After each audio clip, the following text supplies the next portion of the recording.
Hello everyone. तो चलिए start करते हैं अपनी आज की क्लास को। और एक्चुअली आज तो रामनवमी है, तो आप सभी को रामनवमी की बहुत बहुत शुभकामनाएं। आप जो चाहते हो भगवान उसको पूरा करे। बट देखो, आज क्लास एक्चुअली मैं नहीं लेना चाह रहा था, बट मैंने पोल करवाई थी इंस्टाग्राम और व्हाट्सएप पे और इनफैक्ट टेलीग्राम पे भी। तो आप लोगों का वोट आया कि सर क्लासेस जो है वो कंटिन्यू कीजिए। तो अच्छा लगा कि आप लोग जो है वो एग्ज़ाम को लेके इतना सीरियस हो। तो फिर मैं भी कहाँ पीछे हटने वाला हूँ भाई, मुझे भी तो क्लास लेनी ही पड़ेगी। फिर अल्टीमेटली जो है मैं सोचा कि आज एनालिसिस ही करवा देता हूँ कि आपके जो लास्ट ईयर हमारे जो एग्ज़ाम हुए हैं बिहार के अंदर प्लांट प्रोटेक्शन का, तो उनका जो पेपर 1 वो कैसा क्वेश्चन पूछा गया था। क्योंकि आप लोग को डर होता है कि सर पता नहीं लेवल कैसा होगा। तो आप अगर पेपर देखेंगे ना तो एक आपको रफ आइडिया मिल जाएगा कि हाँ क्वेश्चन जो है वो किस लेवल का है, हमें किस लेवल की तैयारी करनी है। ऐसा नहीं कि बहुत ही डेप्थ में चले जाएं, ऐसा नहीं कि बहुत ही नीचे रह जाएं। तो हमें किस लेवल की प्रिपरेशन करनी है, आप अगर क्वेश्चन देखेंगे ना पूरा तो फिर आपको एक आइडिया मिल जाएगा।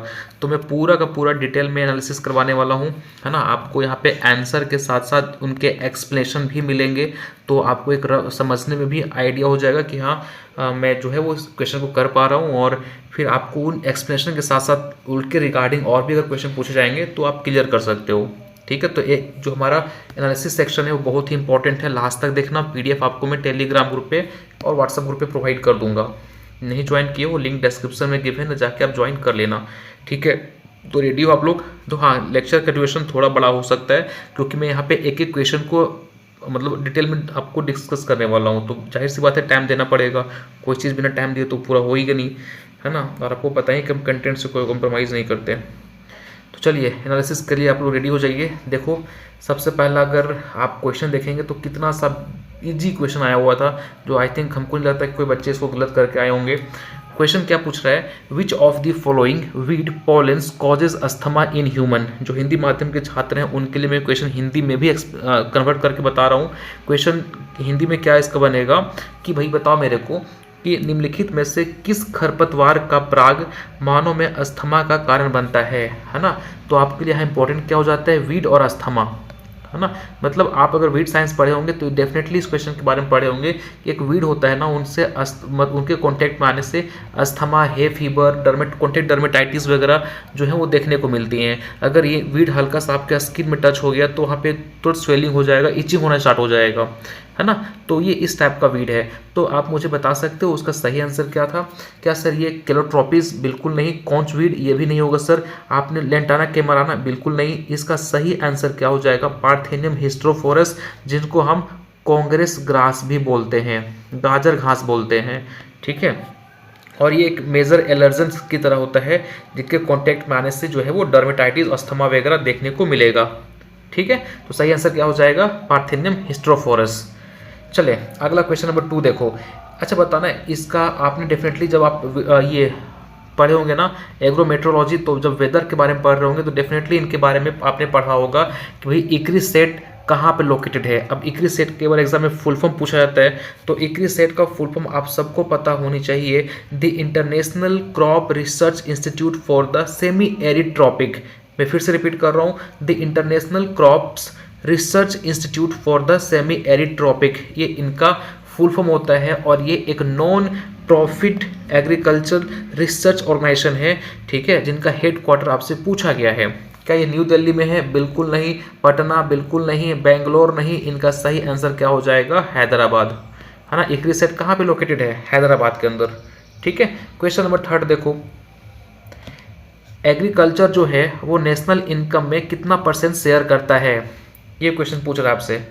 क्या वो 15% करता है, 20% करता है, 25% करता है, 30% करता है? तो इतना तो नहीं करता सर। आप अगर आप थोड़ा बहुत बेसिक से चलेंगे तो आप कंफ्यूज हो सकते हो ये 2 ऑप्शन में, है ना। क्योंकि राउंड फिगर करोगे तो 15 से 20% जो है वो कंट्रीब्यूट करता है। बट अगर हमें सर एक ही आंसर चूज करना पड़े तो 15% जो है वो सही इसका आंसर चला जाएगा। ठीक है, तो इसका सही आंसर क्या हो जाएगा, 15%। आगे बढ़ें, आगे बढ़ें कि कोई दिक्कत हो रहा है आपको? हाँ, मोस्टली देखो ना, तो हम 15% क्यों चूज़ किए, तो आप अगर देखेंगे तो इनका नियर बाई 15 to 18% होता है। तो 20 बहुत ज़्यादा हो जा रहा था, इसलिए हम चूज़ क्या किए, 15%। मोस्टली देखेंगे ना तो 15 से 20 18% के आसपास होता है। ठीक है, चलिए क्वेश्चन नंबर 4 देखो आप। आप अगर एग्रोनॉमी पढ़े होंगे तो आपने एक सिस्टम पढ़ा होगा, क्रॉपिंग पैटर्न, क्रॉपिंग सिस्टम पढ़ा है ना आपने। तो यहाँ पे क्वेश्चन जो है आया हुआ है वो क्रॉपिंग सिस्टम से आया हुआ है गाइस। क्रॉपिंग सिस्टम से आप क्या समझते हो बताइए एनीवन, अगर आपको ये कंसेप्ट क्लियर होगा तो इसका आंसर आप कर दोगे। तो आपको पता है कि क्रॉपिंग सिस्टम में हम क्या करते हैं, जो हमारा ये फार्म है यहाँ पे जो भी हमारा अवेलेबल रिसोर्सेस है हम उनका यूज़ करके अपना जो फील्ड है उनमें अपने इनकम को, न्यूट्रिशन वैल्यू को इम्प्रूव करते हैं, है ना। ये एक वेल प्लानिंग सिस्टम होता है जिसका एम होता है मैक्सिमाइज करना एग्रीकल्चर आउटपुट को, है ना। जो भी वहाँ पे रिसोर्सेस है उनका यूज़ करते हुए, वाटर हो गया, सॉइल हो गया, सनलाइट हो गया, है ना। तो ये इनका एक मेन मोटिव होता है और वही आपसे क्वेश्चन पूछा है कि क्रॉपिंग सिस्टम का मेजर एम क्या होता है, इंक्रीज रिसोर्सेस यूज एफिशिएंसी, बिल्कुल, फार्म इनकम बढ़ाना, न्यूट्रिशन बढ़ाना, ऑल ऑफ दिस। इसका सही आंसर क्या हो जाएगा, ऑल ऑफ एबव, है ना। सारे इनके जो है वो मेजर एम्स होते हैं। आगे बढ़े, चलो क्वेश्चन नंबर 6 की तरफ मूव ऑफ। कितना क्वेश्चन हो गया हमारा, 4 हो गया ना। 500 क्वेश्चन डिस्कस करनी है तो टाइम लगेगा, बट हम एक क्वेश्चन को करेंगे अच्छे तरीके से। क्वेश्चन नंबर 5 देखो आप, total volume of water deliver to a crop during its life cycle in the field is known as. आप में इसमें थोड़ा सा अगर आपका कंसेप्ट क्लियर नहीं है, ये भी आपका एग्रोनॉमी का ही क्वेश्चन है ना, तो आप ड्यूटी और डेल्टा में कंफ्यूज होंगे। अगर थोड़ा बहुत कंसेप्ट आपका क्लियर नहीं है तो इनमें आप 100% कंफ्यूज होंगे। थोड़ा सा आप दिमाग लगाइए, मैं क्वेश्चन समझा दे रहा हूँ क्या बोल रहे हैं कि भाई कोई क्रॉप को आपने फील्ड में लगाया है तो उनके टोटल पूरे लाइफ साइकिल में आप कितना वॉल्यूम ऑफ वाटर डिलीवर करते हो, तो उसको क्या बोलते हो। मान के चलो ये फील्ड है आपका और यहाँ पे आपने क्रॉप लगाया, तो इनके पूरे लाइफ साइकिल में आप इस फील्ड के में कितना पानी डिलीवर करते हो, उनको हम क्या बोलते हैं।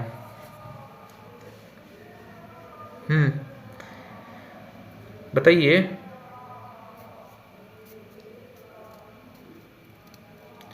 हाँ देखो, तो आप लोग सही बोल रहे हो सर, इसका आंसर जो है वो डेल्टा है। हाँ, डेल्टा क्या बोलता है, डेल्टा का मतलब हो गया कितना डेप्थ ऑफ वाटर हम अप्लाई कर रहे हैं, फिर कितना वॉल्यूम ऑफ वाटर जो है वो हम फील्ड में अप्लाई कर रहे हैं पूरा जब तक हमारा क्रॉप फील्ड में लगा हुआ है, उनके क्रॉप के लाइफ साइकिल के दौरान, है ना। और ड्यूटी क्या होता है sir, total volume of water कितना डिस्चार्ज हो रहा है। तो जो हमारा ड्यूटी है वो डिस्चार्ज से बना हुआ है, कितना area of irrigation water discharge हो रहा है, और जो आपका डेल्टा है वो डेप्थ और वॉल्यूम ऑफ वाटर कितना पे अप्लाई करो फील्ड के अंदर वो है। तो इसका क्वेश्चन का सही आंसर क्या हो जाएगा, delta is the right answer.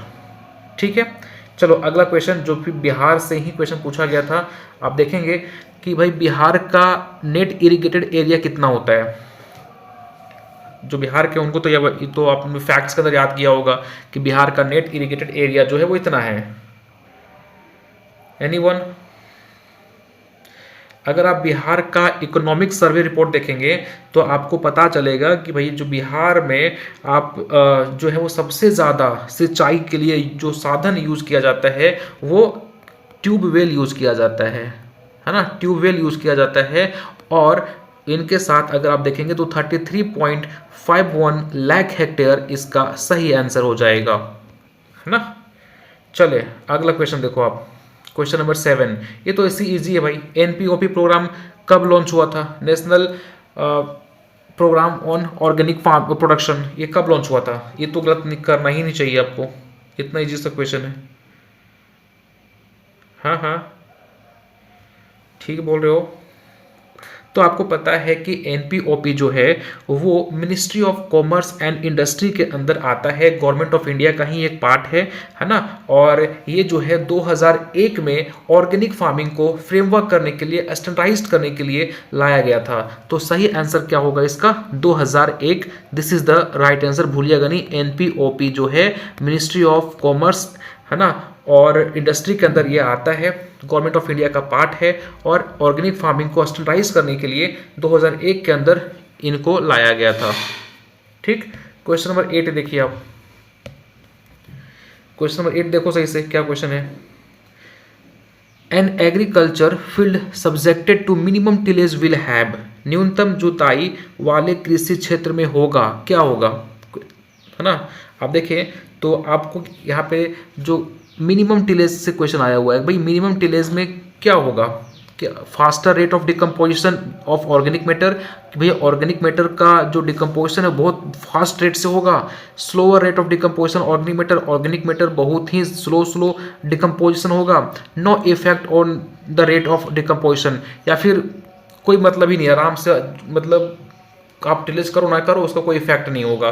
तो सही आंसर एनीवन, किसी को पता है, लॉजिकल क्वेश्चन है, आपको पता होनी चाहिए कि जब भी आप जीरो टिलेज का यूज करते हैं तो आपका डिकम्पोजिशन रेट जो होता है ऑर्गेनिक मैटर का वो स्लो रेट हो जाता है, स्लो हो जाता है। तो this is the right answer कि आप बहुत कम अगर टिलेज करेंगे फील्ड के अंदर तो उससे क्या होगा, डिकम्पोजिशन रेट जो होता है ऑर्गेनिक मैटर का स्लो हो जाता है। ठीक है, और बताओ स्लो क्यों होता है, एनीवन कोई इसको एक्सप्लेन कर पाएंगे कि स्लो क्यों होता है?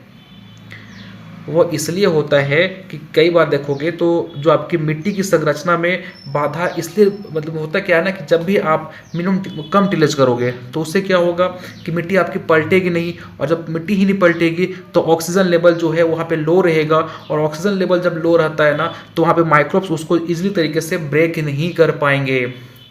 ठीक है, तो अगर आप मिट्टी को पलट रहे हो दैट मीन्स कि आप प्रॉपर वहाँ पे एरेशन वगैरह जो है वो बढ़ा रहे हो, तो जब एरेशन बढ़ेगा तो माइक्रोब्स वहाँ पे अच्छे तरीके से सर्वाइव करेंगे और भी जो आपकी ऑर्गेनिक मैटर है उसको डिकम्पोज करेंगे। आप मिट्टी को पलट ही नहीं रहे हो तो जाहिर सी बात है कि माइक्रोब्स का जो इफेक्ट है वो भी कम रहेगा, एरेशन वगैरह होगा नहीं, तो इसलिए डिकम्पोजिशन में टाइम जो है वो ज़्यादा लगेगा as compare to highly tillage. ठीक है, चलिए आगे बढ़ते हैं। उसी का ये दो क्वेश्चन जो फर्स्ट में था ना उसी का ये हिंदी वर्जन है। चलिए क्वेश्चन नंबर 8 तक हो गया था ना, हाँ 8 तक। 9 नंबर क्वेश्चन देखिए आप, जिनको हिंदी में चाहिए मैं इसलिए हिंदी में भी बोल दे रहा हूँ ताकि आपको दिक्कत ना आए।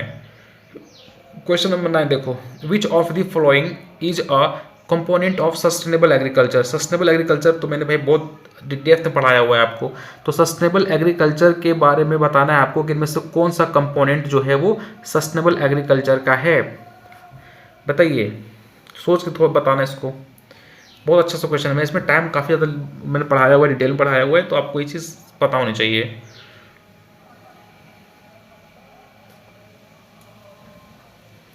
बहुत बढ़िया, सबका सही आंसर है। इसका सही आंसर जो है सर वो आपका डी नंबर है, ऑल ऑफ दिस।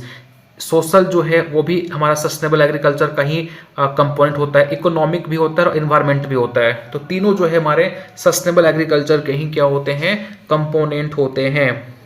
ठीक, आगे बढ़े, चलिए आगे क्वेश्चन नंबर 10 देखो क्या क्वेश्चन पूछ रहा है।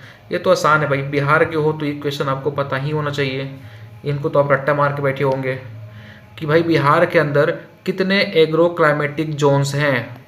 बिहार के अंदर कितने एग्रो क्लाइमेटिक जोन हैं? तो आपको पता है कि बिहार के अंदर जो है आपका टोटल 3 एग्रो क्लाइमेटिक जोन है, और उनका नेम पता है आपको? बिहार के अंदर कौन कौन से 3 एग्रो क्लाइमेटिक जोन है?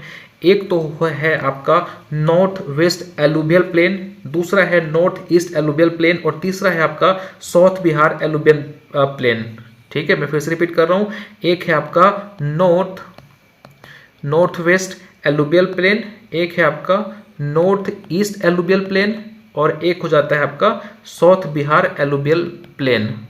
ठीक है, ये 3 आपके जो है वो वहां पे एग्रो क्लाइमेटिक जोन है, याद रखिएगा आप।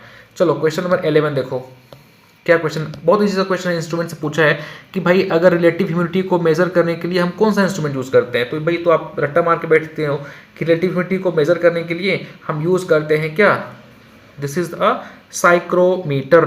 कहाँ पे साइक्रोमीटर लिखा हुआ ये देखो, है ना, साइक्रोमीटर इसका सही आंसर है। ठीक, चलो क्वेश्चन नंबर 12 देखो, थोड़ा सा फास्ट चलेंगे क्योंकि इजी क्वेश्चन में क्या ही एक्सप्लेन करना, जो थोड़ा डिफिकल्ट होगा मैं समझाता हुआ चलूंगा।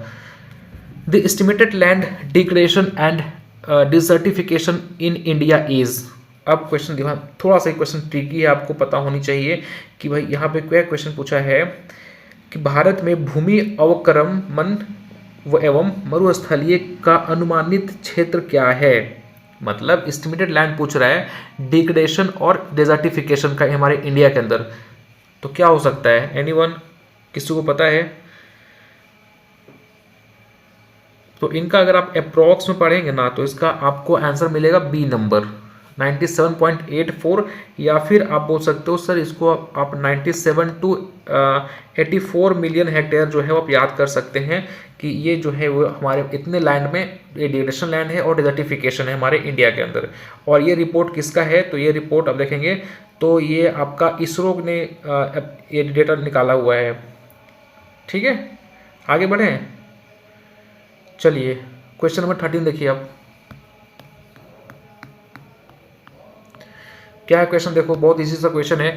विच of the following waves is used in remote sensing. Remote sensing में हम कौन से वेव को यूज करते हैं, इलेक्ट्रिक फील्ड, गामा रे, सोनार वेव या फिर इलेक्ट्रोमैग्नेटिक वेव। क्लास 8-9 में अगर आपने पढ़ा होगा सिप वाला कहानी तो डेफिनेटली आप इसका सही आंसर कर पाएंगे। हाँ बिल्कुल सही, सब सही आंसर दे रहे हो सर। इनका यूज जो है वो हम इलेक्ट्रोमैग्नेटिक वेव में करते हैं। हाँ तो याद रखिएगा इसका सही आंसर क्या है, इलेक्ट्रोमैग्नेटिक वेव। चलो क्वेश्चन नंबर 14 देखो क्या है। विच of the following is used for the evaluation of soil fertility. Soil fertility को इवेल्युएट करने के लिए हम किसका यूज करते हैं, है ना। अगर आपको सॉइल फर्टिलिटी पता करनी है तो या फिर मूल्यांकन करनी है तो आप किसका यूज करेंगे, विजुअल अपीयरेंस उसको देखना, ठीक है, या फिर सॉइल का एनालिसिस करोगे, प्लांट का एनालिसिस करोगे, या फिर सभी। तो नहीं लग रहा आपको कि भैया हमें सब कुछ करना पड़ेगा तब जाके हम प्रॉपर ये सॉइल फर्टिलिटी का इवेल्यूशन कर सकते हैं। सही आंसर तो भाई आराम से तो देख पा रहे हो, मतलब आप अगर यहाँ तक देखेंगे तो हमारा क्वेश्चन का लेवल अभी तक उन्होंने क्या रखा है, बहुत ही इसको लोगों कैटेगरी में ही क्वेश्चन रखेंगे, क्योंकि आपको एग्रीकल्चर से और इतना नहीं पता तो फिर आप एग्रीकल्चर के ABCD भी नहीं पढ़ते हो। इतना इजी क्वेश्चन अभी तक, ये सारे क्वेश्चन जो है वो लो लेवल के ही हैं, आराम से बनने चाहिए आपके। चलो ये क्वेश्चन सॉइल साइंस से आपका आ गया। चलो क्वेश्चन देखो ध्यान से, क्वेश्चन क्या बोल रहे हैं।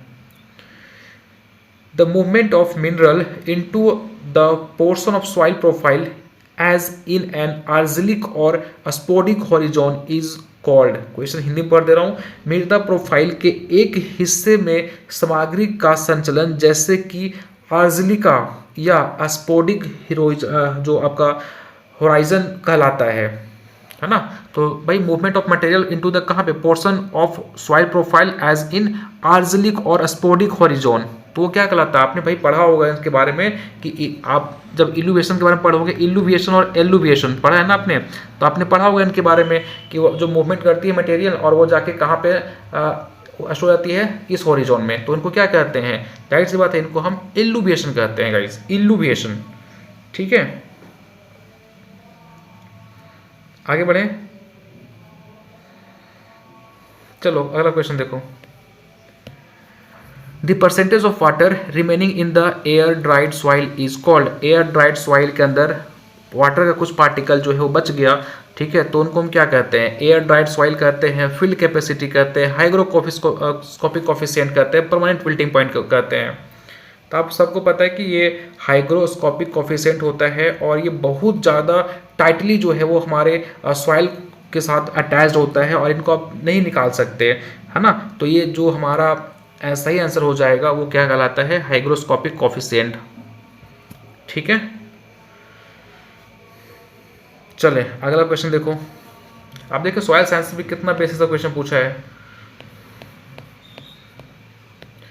क्वेश्चन नंबर 17 देखो। Which of the following is a composition of Bordeaux mixture. अभी जस्ट मैंने प्लांट पैथोलॉजी खत्म किया है, वहां पे मैंने बताया था इनके बारे में, डिटेल बताया हुआ। ये तो क्वेश्चन गलत करना ही मत, फिर तो लालत है आपके प्रिपरेशन पे। क्वेश्चन नंबर 17 देखो। बोर्डेक्स मिक्सचर का पूछ रहा है कंपोजिशन क्या क्या होता है। हाँ बहुत बढ़िया बहुत बढ़िया, लगभग लोग सही आंसर दे रहे हो।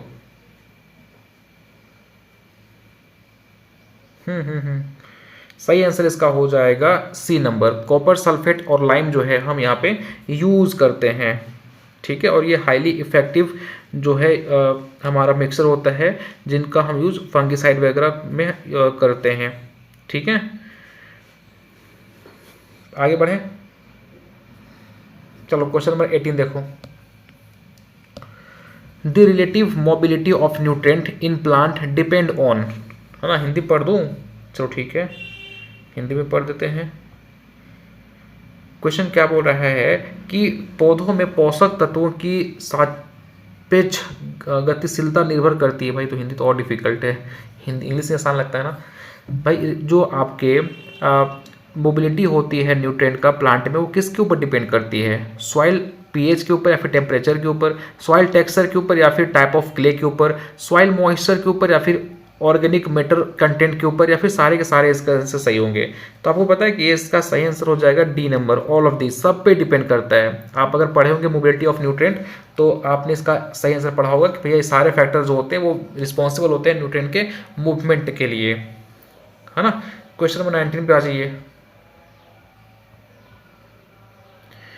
The higher content of vitamin B2 is found which of the following fruits?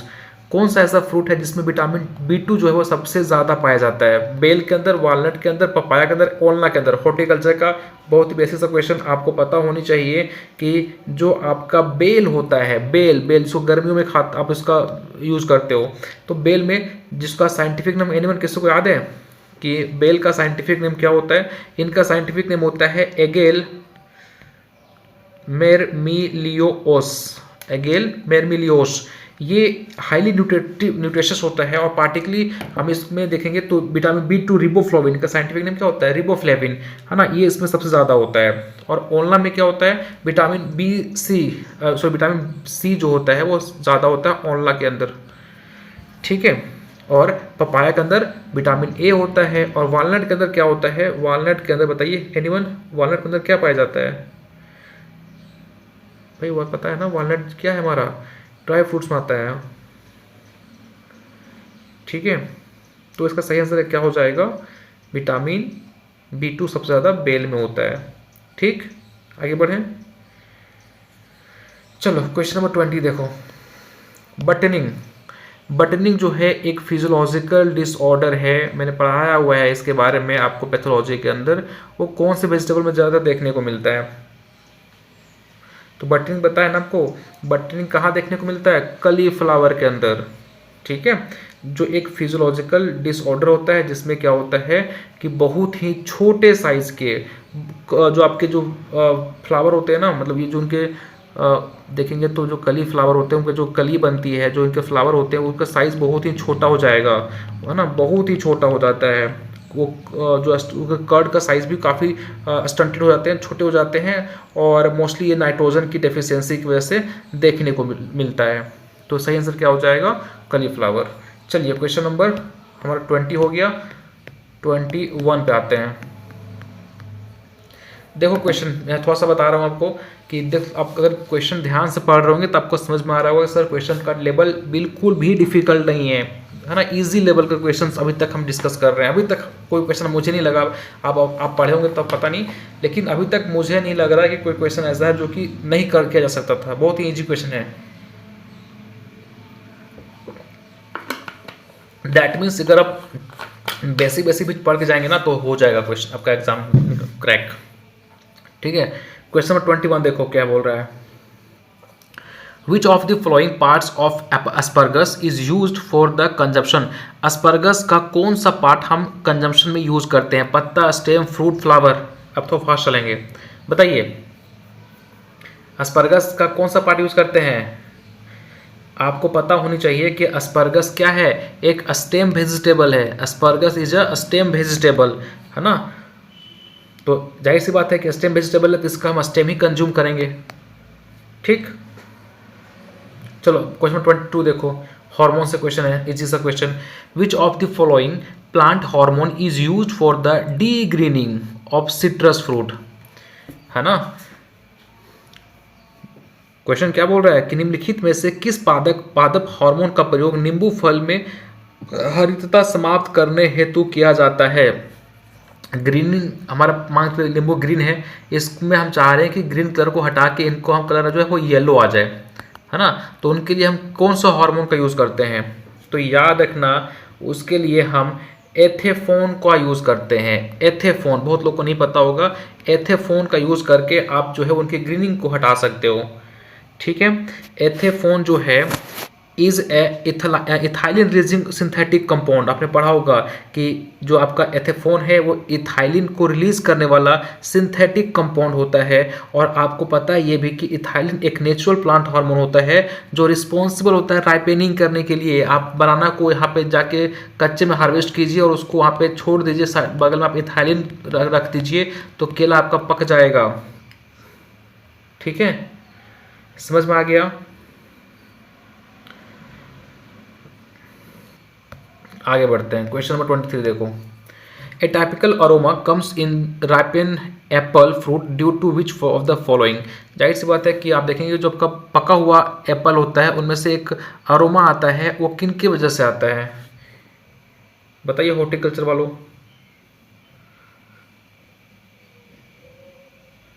बिल्कुल बिल्कुल बिल्कुल सही सही जा रहे हो, सही जा रहे हो। हेक्सेनॉल। अरे हेक्सेनॉल कहाँ से होगा भाई, ये तो कहाँ से सोच लेते हो आप लोग हेक्सेनॉल।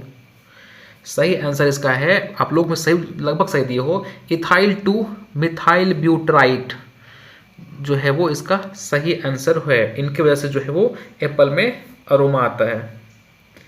चलिए अगला question number 24। Removal of unwanted bird from the crop to restore the energy of the crop. भाई कितने चीज़ का क्वेश्चन है ना। क्या बोलता है, जो अनवांटेड बर्ड होता है, जो हमारा बर्ड जो जिसका कोई काम नहीं होता है, उसको हम रिमूव कर देते हैं ताकि प्लांट जो है या फिर जो क्रॉप है वो न्यूट्रिएंट को रिस्टोर कर सके। वो प्रोसेस क्या कहलाता है? पढ़ा है आपने, निपिंग। निपिंग निपिंग ऊपर का पोर्शन हम क्या करते हैं, उड़ा देते हैं ताकि न्यूट्रिएंट जो है वो डाइवर्सन मतलब इधर की तरफ जाए और प्लांट हमारा अच्छा ग्रो करे। तो इसका क्या कहलाता है? निपिंग कहलाता है। निपिंग को एक और नाम से जानते हैं, एनीवन किसी को पता है? Nipping is also known as pinching. Nipping को हम पिंचिंग भी कहते हैं, जैसे आपने देखा होगा वाटरमेलन वगैरह में, है ना, कुकुम्बर में ये मोस्टली प्रैक्टिस करते हैं। ठीक है, हाँ बिल्कुल बिल्कुल। इसको चिकपी में भी करते हैं, ये आपका चिकपी में भी किया जाता है, ग्राम में भी किया जाता है। ठीक है, आगे बढ़ें। चलो अगला क्वेश्चन 25 नंबर। नोरिनटेन, ये तो गलत करना ही नहीं है आपको, ये गलत कर दिए तो फिर भैया एग्रीकल्चर क्वेश्चन टफ हो ही नहीं। Norin ten is a source of dwarfing gene for which of the following crop. अब नोरिनटेन आपको मैंने कहाँ पढ़ाया था, याद करो। नोरिनटेन के बारे में आपको मैंने पढ़ा रखा है सर, कहाँ पढ़ाए हो? नोरिनटेन के बारे में आपको पढ़ाया था कहाँ पे? वीट के अंदर, है ना। इसकी पूरी हिस्ट्री बताई है कि नोरिनटेन कहाँ से आया, क्या इनका रोल था, किस किसान ने इनको ऑब्जर्व करी थी, तो याद रखना। अच्छा एक चीज़ बताओ तो, ये नोरिनटेन बहुत लोग का भी डाउट है, नोरिनटेन क्या होता है? इट इज़ अ जीन और इट इज़ अ वेराइटी? क्या है नोरिनटेन? नोरिनटेन सेमी ड्वार्फ वीट वेराइटी है, नॉट अ जीन। ये जीन नहीं है, इनमें दो जीन हमारा आता है, RST1 RST2, ये जीन है। बट ये क्या है, एक वेराइटी है जिसका यूज सेमी ड्वार्फ जो आपकी वेराइटी आए ना वीट का, उनको डेवलप करने के लिए किया गया। ठीक है, और कौन से बताइए कौन से साइंटिस्ट ने इसका यूज किया था? Doctor Norman Borlaug. ठीक है, ग्रीन रिवोल्यूशन के टाइम पे। चलो सही आंसर क्या हो जाएगा इसका? Wheat. Question number 26। Synthetic variety can be develop from which of the following. Synthetic variety को आप डेवलप कर सकते हो किसका यूज करके? इनब्रीडिंग, क्लोन, OPV या फिर सारे के सारे।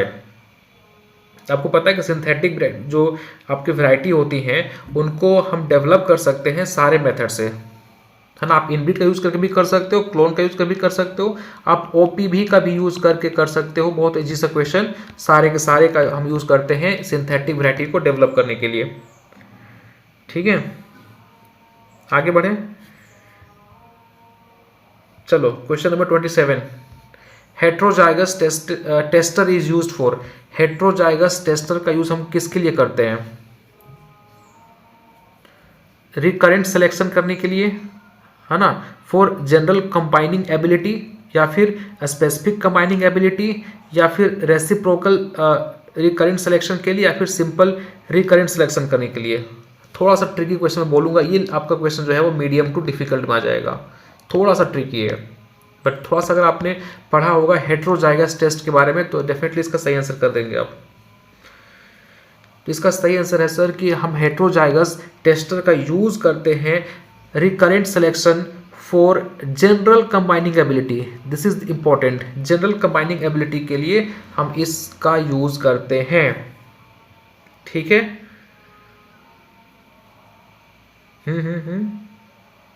हाँ ठीक है। चलो क्वेश्चन नंबर 28, थोड़ा फास्ट चलते हैं ना, स्लो चल रहा है। बताओ इनमें से कौन सा क्रॉप जो है वो सेल्फ पॉलिनेटेड क्रॉप है। भाई तो बच्चा लोग क्वेश्चन पूछ दिया, बताओ सेल्फ पॉलिनेटेड क्रॉप कौन सा है। जूट, सही बात। जूट जो है ना वो सेल्फ पॉलिनेटेड क्रॉप है, बाकी सारे के सारे क्या हैं आपके क्रॉस पॉलिनेटेड क्रॉप हैं। ठीक, चलें आगे बढ़ते हैं। क्वेश्चन नंबर 29 क्या बोल रहा है question, the ability of a plant cell to develop into a whole plant. Plant का कोई सेल है ना, आपने इसको पढ़ा होगा कहाँ पे, बायोटेक्नोलॉजी के अंदर।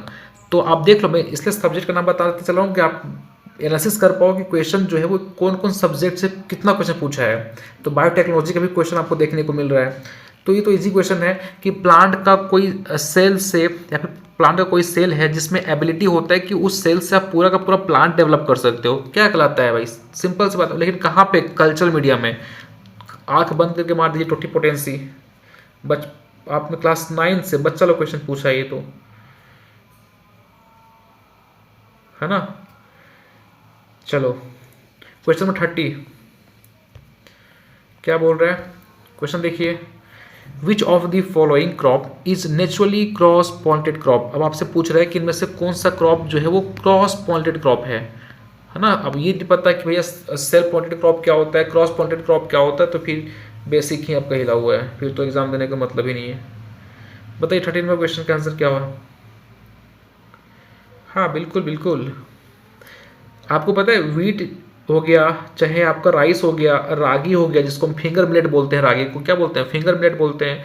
ये टाइपिकली क्या होते हैं, सेल्फ पॉलिनेटेड क्रॉप होते हैं। लेकिन आपका सनफ्लावर जो होता है वो क्रॉस पॉलिनेटेड होता है। This is the right answer guys. ये सारे क्या है सेल्फ, ये आपका सनफ्लावर क्या हो जाता है, क्रॉस पॉलिनेटेड क्रॉप हो जाता है ना। चलें 30 क्वेश्चन हमने डिस्कस कर लिया है। अभी तक आपको लगा कि एक भी क्वेश्चन डिफिकल्ट आया नहीं, लेकिन अब यहाँ थोड़ा सा लेवल जो है वो ऊपर की तरफ जाना स्टार्ट हो जाएगा थोड़ा सा। आप देखिए क्वेश्चन क्या बोल रहा है, the term ideotype was coin bye whom among the following scientist. आपको पता है आइडियोटाइप किसने दिया है, टर्म आइडियोटाइप। आपने अगर पढ़ा होगा, ये अरुण कात्यायन बुक पढ़ा होगा तो वहाँ पे दिया हुआ है, अरुण कात्यायन बुक पढ़ा होगा तो आइडियोटाइप टर्म को देने वाले वैज्ञानिक हैं डोनाल्ड। अभी सर डोनाल्ड ट्रंप नहीं भाई, डोनाल्ड पढ़ा होगा आपने, है ना। इनका पूरा नेम क्या था, CM डोनाल्ड। इन्होंने दिया है, कब दिया है, 1968 के अंदर। ठीक, ये क्या है, एक ये इन्होंने आइडियोटाइप, ये क्या है, बायोलॉजिकल मॉडल है ना। तो इसका सही आंसर आपको पता होना चाहिए, डोनाल्ड। चलो बहुत बढ़िया, सबका लगभग सही आंसर है।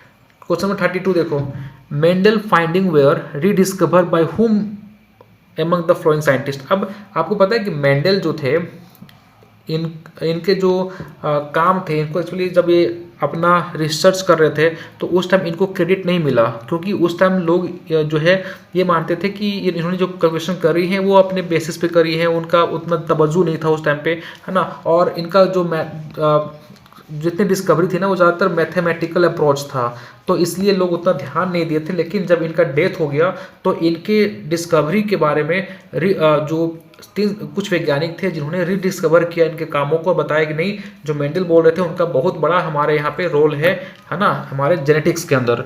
तो अब आपको ये पूछ रहा है कि कौन ऐसे वैज्ञानिक थे जिन्होंने इनके काम को रीडिस्कवर किया था। बहुत ही ईजी सा क्वेश्चन, आपने पढ़ा होगा क्लास 12 के अंदर बायोलॉजी में। बिल्कुल बिल्कुल, इसका सही आंसर हो जाएगा all of them. Carl Correns, Hugo de Vries और टस्मक जो थे, उन्होंने तीनों वैज्ञानिक ऐसे हैं जिन्होंने मिल के, मतलब ऐसा नहीं कि ये साइंटिस्ट इनसे दोस्ती था इनसे दोस्ती था, नहीं, ये अपने जगह पे कर रहे थे, ये अपने जगह पे कर रहे थे, ये अपने जगह पे कर रहे थे, लेकिन तीनों का काम जो है वो लगभग क्या था कि उन्होंने जो मेंडल के वर्क थे उन पर काम किया, उनके कामों को रीडिस्कवर किया। ठीक है, चलिए आगे बढ़ते हैं। अगला question, meiosis cross over takes place during which of the following stages. Meiosis जो है वो क्रॉसिंग ओवर, मियोसिस के अंदर क्रॉसिंग ओवर कौन से स्टेज में होता है? ये सबको पता होनी चाहिए भाई कि मियोसिस के अंदर पेकाइटिन स्टेज में जो है वो हमारा क्रॉसिंग ओवर होता है, पेकाइटिन में, है ना, जहाँ पे जो आपके नॉन सिस्टर क्रोमेटिड होते हैं वो आपस में क्रॉस कर जाते हैं, नॉन सिस्टर क्रोमेटिड, है ना, ये वाला जो है आपका आपस में क्रॉस करता हुआ दिखाई पड़ेगा। कहाँ पे होता है? पेकाइटिन के अंदर होता है। ठीक, पेकाइटिन किस में आता है? प्रोफेज फर्स्ट में आता है। चलें आगे बढ़े। 34 नंबर क्वेश्चन देखो, breeder seed is a progeny of which of the following. Seed science का क्वेश्चन है ये। ब्रीडर सीड जो है वो प्रोजेनी होता है कौन सा सीड का?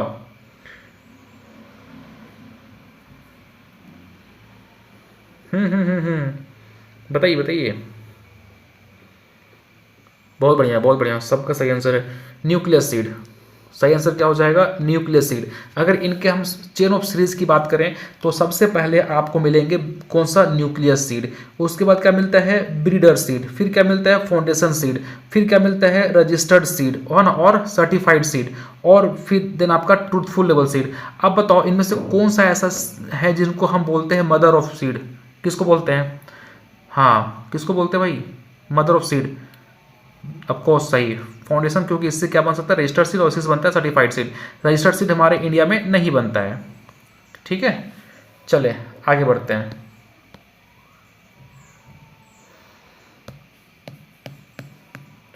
थर्टी फाइव में क्वेश्चन देखो, which of the following is a result of genetic association between two variables, है ना, दो वेरिएबल्स के बीच में जो जेनेटिक एसोसिएशन होता है वो कौन सा, वो क्या है इसमें से? बताइए। दो चरों के बीच अनुवांशिक संबंध निम्नलिखित में से किसका परिणाम होता है? अरे भाई इसमें से इतना कंफ्यूजिंग क्या है? आपने पढ़ा है पिलोट्रॉपी के बारे में, पढ़ा रखा है मैंने जेनेटिक्स के अंदर, और लिंकेज, ये दोनों ऐसे हैं जो कि आप देखेंगे तो इनका जेनेटिक एसोसिएशन होता है दो वेरिएबल्स के बीच में, है ना। तो ये इसका सही आंसर क्या हो जाएगा? Both A and B is the right answer. ठीक, अगला क्वेश्चन देखो, क्वेश्चन नंबर 36, जेनेटिक सही क्वेश्चन है ये भी। Which of the following is mostly consider as lethal. अच्छा, लिथल जिन किसको कंसिडर किया जाता है? लिथल जिन मतलब अगर ये जिन आ गया तो आपका चूहा जो है वो, या फिर कोई भी आपका ऑर्गेनिज्म जो है वो डेथ कर जाता है। लिथल नाम से पता चला, लिथल है मतलब वो डैमेज करेगा। तो कौन सा है बताइए? आपने पढ़ा होगा गाइस कि रिसेसिव लिथल जो होता है ना वो माना जाता है लिथल जिन। तो recessive not dominant, it is recessive. ठीक है, मतलब रिसेसिव मतलब क्या हो गया? छोटा, ये वाला। डोमिनेंट मतलब ये डोमिनेंट हो, ये आपका डोमिनेंट हो गया, ये आपका डोमिनेंट हो गया। ठीक ना। क्वेश्चन नंबर 37 देख लीजिए क्या बोल रहा है question. A plant pathogenic fungus that initially required living host cell but after killing grows on the dead and decaying is known as. मैंने इसको पढ़ाया है प्लांट पैथोलॉजी के अंदर, तो गलत तो करोगे नहीं, है ना, नहीं करोगे गलत। क्वेश्चन क्या बोल रहा है, मैं हिंदी में पढ़ देता हूँ। एक पादप, हिंदी तो और डिफिकल्ट है, कैसे हिंदी बोलते हो पढ़ने के लिए। एक पादप रोगजनक जिससे शुरू में जीवित पर पोषी कोशिकाओं की आवश्यकता होती है किंतु मरने के बाद मृत और मरने वाली कोशिकाओं पर उगता है ना। भाई क्या बोल रहा है कि एक प्लांट पैथोजेनिक फंगस है, बहुत लोग गलत आंसर दे रहे हैं, जो इनिशियली इनको लिविंग होस्ट का रिक्वायर्ड होता है लेकिन आफ्टर डेथ वो ग्रो करते हैं डेड डिकेइंग ऑर्गेनिज्म के ऊपर। तो क्या कहलाता है भाई? नेम अगर थोड़ा सा हिंट करोगे तो हेमी हेमी हेमी हाँ, हेमी बायोट्रॉप पढ़ाया था मैंने, हेमी बायोट्रॉप। ठीक, अगला डिजीज पढ़ाया हुआ है मैंने आपको। Bunt and asthma disease of wheat can be effectively control by the seed treatment by which of the following fungicide, है ना। बंट और अस्थमा डिजीज जो व्हीट में होता है उनको हम इफेक्टिवली कंट्रोल कर सकते हैं सीड ट्रीटमेंट का यूज़ करते हैं, सीड ट्रीटमेंट करके। और सीड ट्रीटमेंट में किसका यूज़ करेंगे? कैप्टेन का, मेटलएक्सिल का, मैंकोजेब का, फिर कार्बोक्सिन का। हाँ सही नाम है, सही बता रहे हो, कार्बोक्सिन। कार्बोक्सिन कार्बोक्सिन सही बात। कार्बोक्सिन जो है इनका यूज़ करके हम इनको ठीक कर सकते हैं। और मैंने लास्ट क्लास में आपको एक पीडीएफ सेंड करी थी जहाँ पे मैंने आपको बताया था कि आप इनका जो है वो ट्रेड नेम आपके एग्जाम में पूछा जाता है कई बार, तो आपको इनका ट्रेड नेम जो है वो रट्टा मारना है ना। पीडीएफ आप सेंड देखेंगे, आप पीडीएफ में ये है। तो कार्बोक्सिन का ट्रेड नेम क्या होता है? जी जी बिल्कुल, बीटावैक्स। बहुत याद किया यार, वीटावैक्स जो है इसका ट्रेड नेम होता है। ये हाईली इफेक्टिव सिस्टेमिक फंगिसाइड है जिसका यूज हम करते हैं सीड ट्रीटमेंट करने के लिए। और मोस्टली जो आपके इंटरनली सीड बोर्न फंगल होते हैं ना, वो उनको ये क्योर करता है। और मोस्टली आपके जो लूज स्मट है और बंट डिजीज है सीरियल्स में, ये इंटरनली सीड बोर्न होते हैं और इसलिए हम यहाँ पे यूज करते हैं किसका? कार्बोक्सिन का। ठीक, चलिए क्वेश्चन 39 देखिए आप।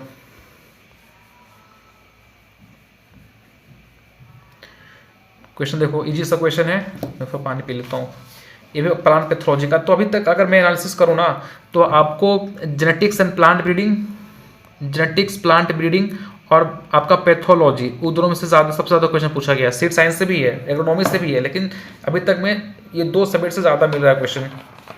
अगला क्वेश्चन भी देखो, सब आपका पूरा का पूरा प्लांट पैथोलॉजी से ही है।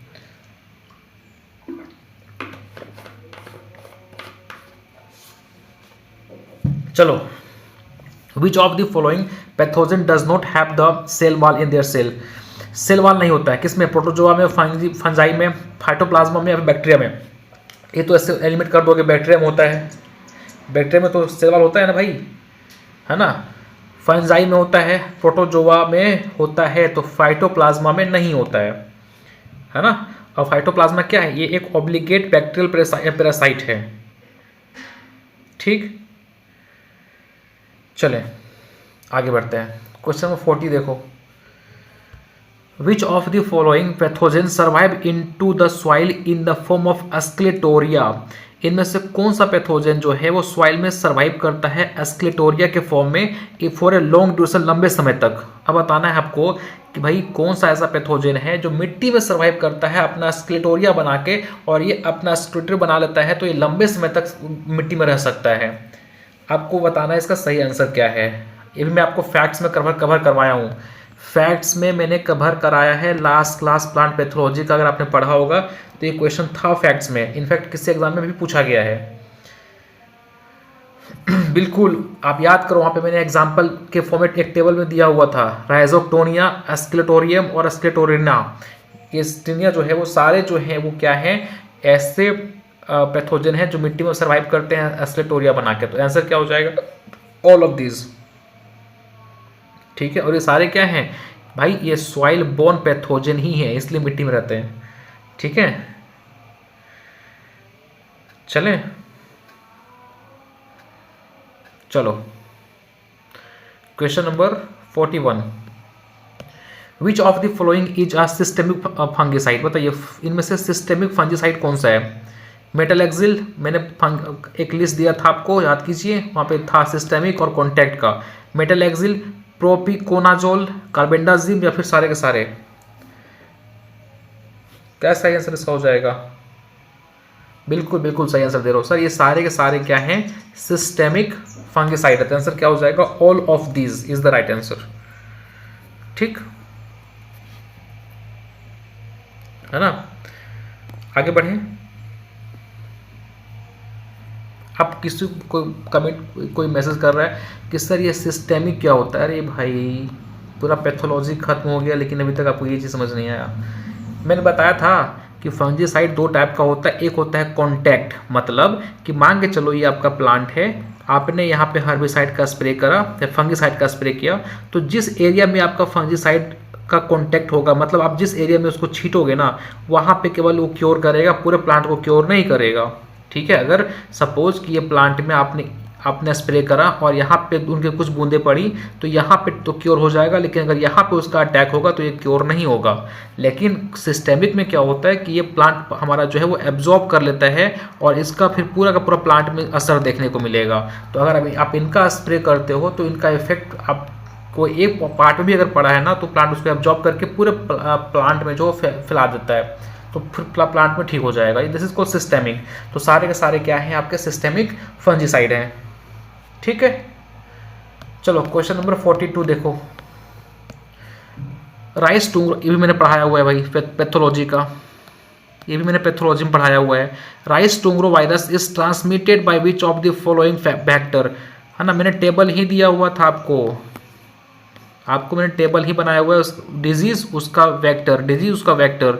तो राइस टूंग्रो बताइए एक वायरल डिजीज है, और मैंने बताया था जब आपको डिजीज ऑफ राइस पढ़ा रहा था कि भाई राइस टूंग्रो वायरस एक वायरल डिजीज है और इसको ट्रांसलोकेट करने का काम करता है।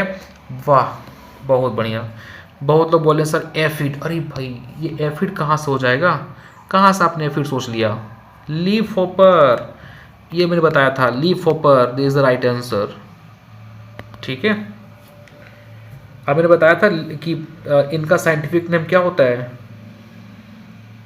अच्छा एक चीज बताओ, इनमें से भी कौन सा leaf hopper, brown leaf hopper, green leaf hopper, black, green leaf hopper, scientific name क्या होता है इनका? बहुत बढ़िया, नेफोटेटिक्स वायरसेंस। हाँ सर, याद आया। तो भूल कर जाते हो यार, इसका सही आंसर क्या है? Green leaf hopper. चलो 43 क्वेश्चन नंबर आ जाओ।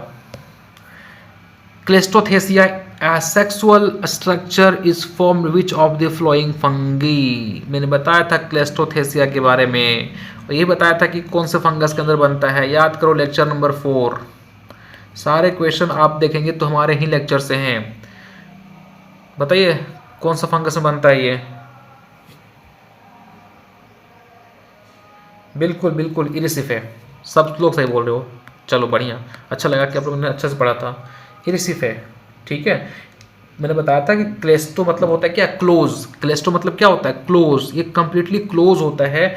और टाइपिंग देखेंगे तो इनके अंदर जो हमारे स्पोर बनते हैं वो सेक्सुअल स्पोर बनते हैं। याद कीजिए अस्कस, मैंने बताया था अस्कस, ठीक है। हाँ, और इनका ऑर्डर क्या था? इरिसिफेल्स। जी बिल्कुल। और ये क्या करता है? पॉड्रे मिल्ड्यू। हाँ याद आ गया सर, चलो बढ़िया। अब एक और है, देखो क्या, black sigatoka disease of banana is caused by which of the following pathogen. याद करो लास्ट लेक्चर मैंने बोला है, लास्ट लेक्चर मेरा, मैं इसलिए आपको रिकॉल करवा रहा हूँ कि देखो कितना क्लासेस कितना इंपॉर्टेंट है। क्लासेस अगर आप मिस कर रहे हो तो सोच लो कि आपने लगभग पेपर 1 तो आपका चौपट हो ही जाएगा, पेपर 2 ऐसे चौपट हो जाएगा।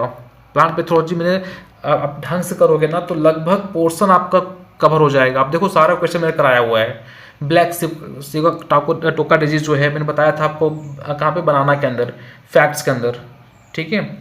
तो ये किन की वजह से होता है? कौन से पैथोजन की वजह से? बिल्कुल सही, बहुत बढ़िया, अच्छा लगा भाई आप लोग सही आंसर दे रहे हो। सही आंसर इसका क्या हो जाएगा? सी नंबर, है ना, ये इंपॉर्टेंट है इसका।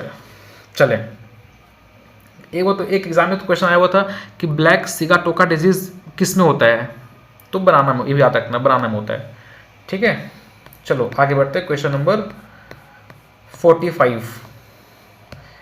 ये भी देखो, अब देख लो प्लांट पैथोलॉजी से कितने क्वेश्चन है आपके।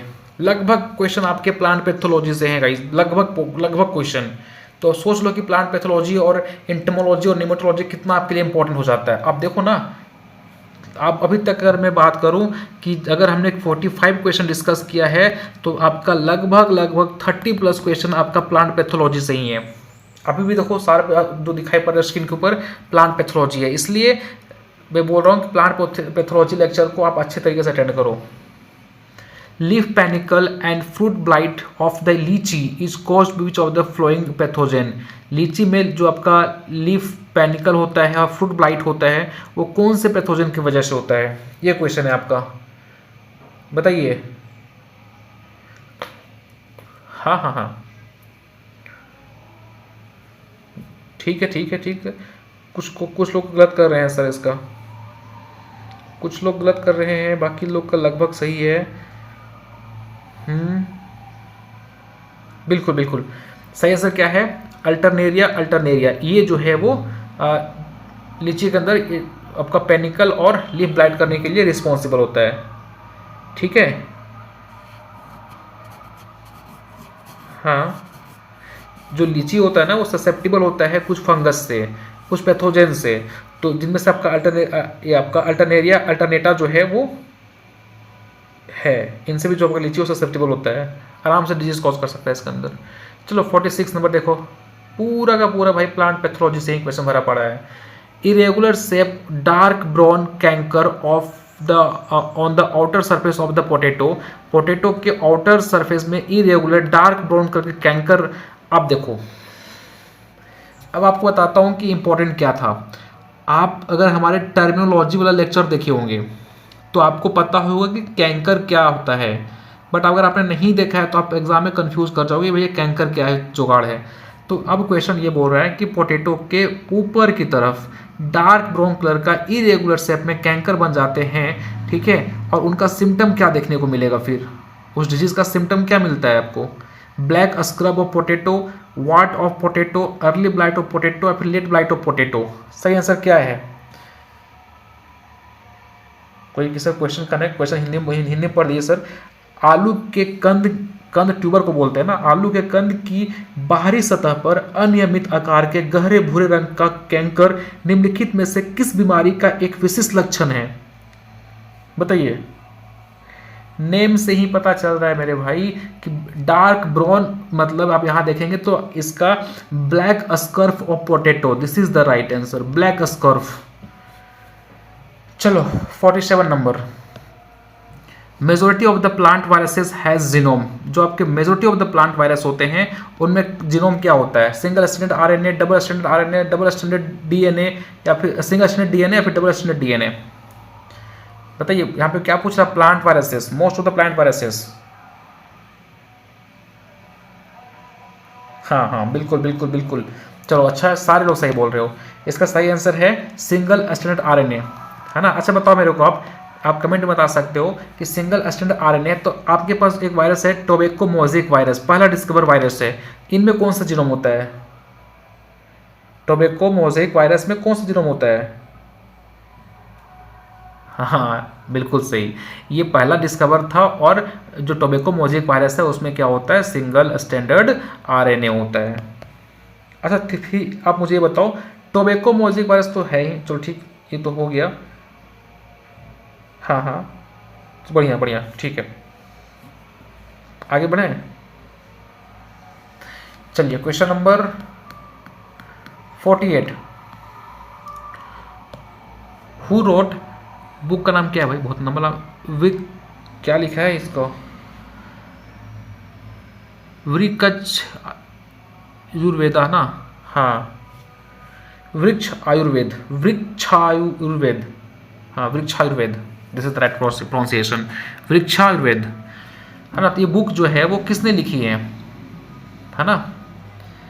वृक्षायुर्वेद किसने लिखा है? जो भारत की पहली पुस्तक है ना, जो क्या है, फर्स्ट बुक ऑफ इंडिया। मैंने ये भी आपको लास्ट लेक्चर याद कर लो भाई, इसलिए बोला था लास्ट में जो आपको 500 फैक्ट्स दिए थे ना, वो बहुत इंपॉर्टेंट है।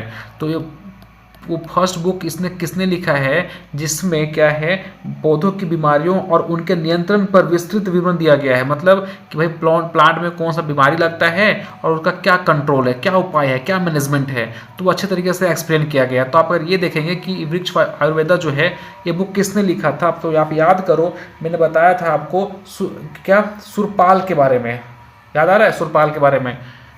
हाँ हाँ बिल्कुल, अब सही पता चला सर, ये बुक किसने लिखी है, तो भूलिएगा नहीं, इंपॉर्टेंट क्वेश्चन है ये, ठीक है।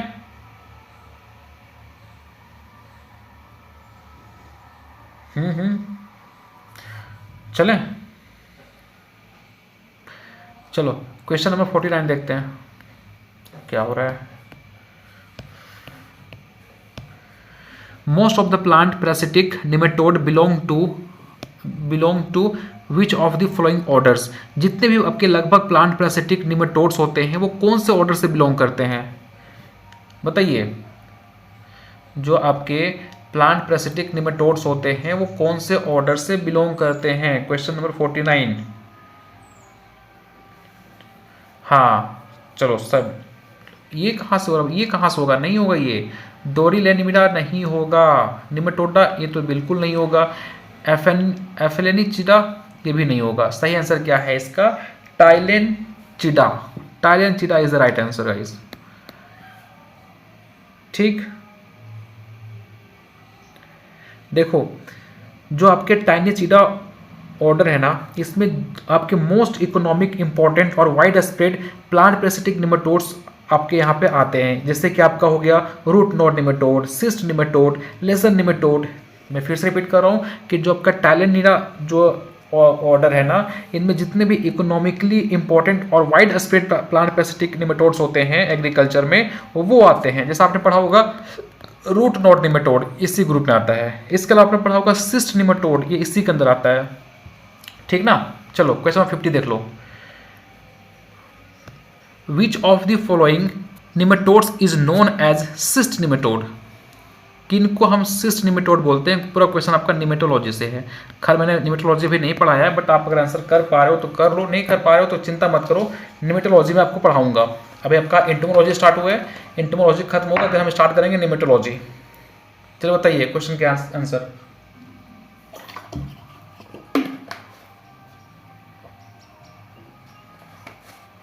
हाँ बिल्कुल बिल्कुल, हाँ चलो बढ़िया। इसका लगभग आंसर, इसका गलत, आप सब लगभग गलत दे रहे हो। इसका सही आंसर है हेट्रोडेरा। हेट्रोडेरा सही आंसर इसका है। चलो आगे बढ़ें। क्या हो रहा है? एक मिनट प्रेस हो गया मेरे से। चले क्वेश्चन नंबर 50 हम लोगों ने डिस्कस कर लिया। अब ध्यान से देखो, 50 क्वेश्चन के बाद एक छोटा सा एनालिसिस करवाता हूं आपको। अगर आप ये 50 क्वेश्चन, अभी तक हमने टॉप 1 to 50 क्वेश्चन डिस्कस किए, तो ये 1 to 50 क्वेश्चन में अगर मैं आपको बताऊं तो एग्रोनॉमी से आपके लगभग 1 से 5 क्वेश्चन थे, ठीक है। मैं 1 से 50 तक का बता रहा हूँ एनालिसिस, ठीक है। इसके अलावा आप देखेंगे तो सीड साइंस, इनसे आपका 2 से 3 क्वेश्चन था। इसके अलावा देखेंगे तो जेनेटिक्स एंड प्लांट ब्रीडिंग, इनसे लगभग 10 से 11 क्वेश्चन, और रिमेनिंग जितने क्वेश्चन बच गए प्लांट पैथोलॉजी और निमेटोलॉजी से था। तो आप देख पा रहे होंगे कि प्लांट पैथोलॉजी का हमारे इस एग्ज़ाम के अंदर कितना ज़्यादा वेटेज है।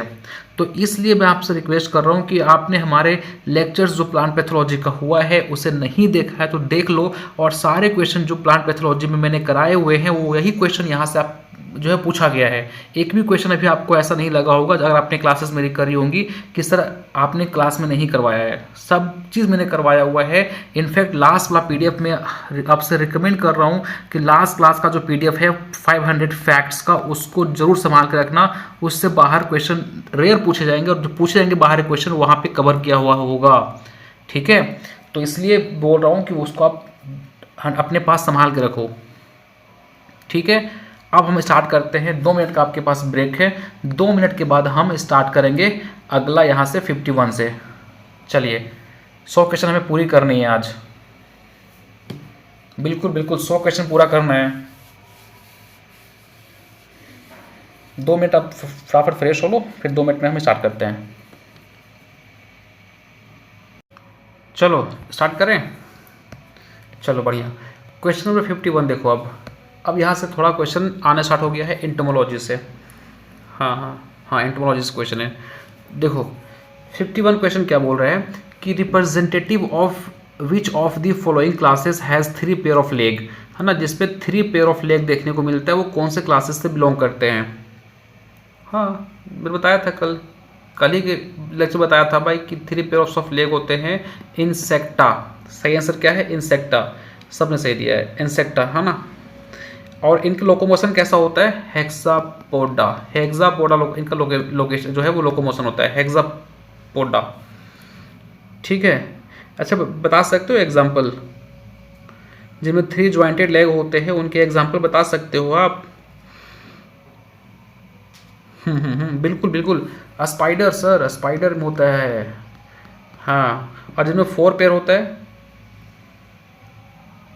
हाँ आपने देखा होगा सेंटीपीडे जो बरसातों में दिखता है आपको, मिलीपीडे, उसमें 4 पेयर ऑफ लेग होते हैं, ठीक है। चले आगे बढ़ें। चलो तो इसका सही आंसर क्या हो जाएगा 3 पेयर वाले का? इंसेक्टा। चलो question number 52। Which of the following insects form dead hurt symptom in plant. कौन सा ऐसा इंसेक्ट है जो प्लांट के अंदर डेड हर्ट सिम्टम दिखाता है? Sorghum, shoot fly, mealy bug, cutworm या स्टेम बोरर? बताइए, बहुत अच्छा सा क्वेश्चन है ये, फैक्ट्स में पढ़ा होगा आपने इसको।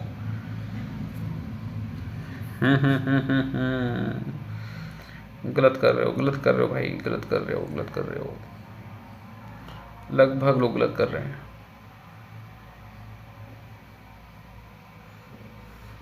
आप देखेंगे तो भैया ये जो आपका स्टेम बोरर है ना, ये कौन, स्टेम बोरर, ये इसका सही आंसर है आपका स्टेम बोरर। ये स्टेम बोरर देखेंगे शुगर केन हो गया, राइस वगैरह में हो गया, ये वहाँ पे छेद करके स्टेम में चला जाता है और वो स्टेम में अपना वहाँ से आके अपना फ्लूइड को ये गेन करता रहता है। अल्टीमेटली प्लांट जो है वो ड्राई हो जाती है, सूख जाती है, तो ब्लैक हार्ट मतलब वो हार्ट में जाके सर्वाइव करना स्टार्ट कर देता है ना, तो इसलिए उसको क्या बोल रहे हैं, डेड हार्ट।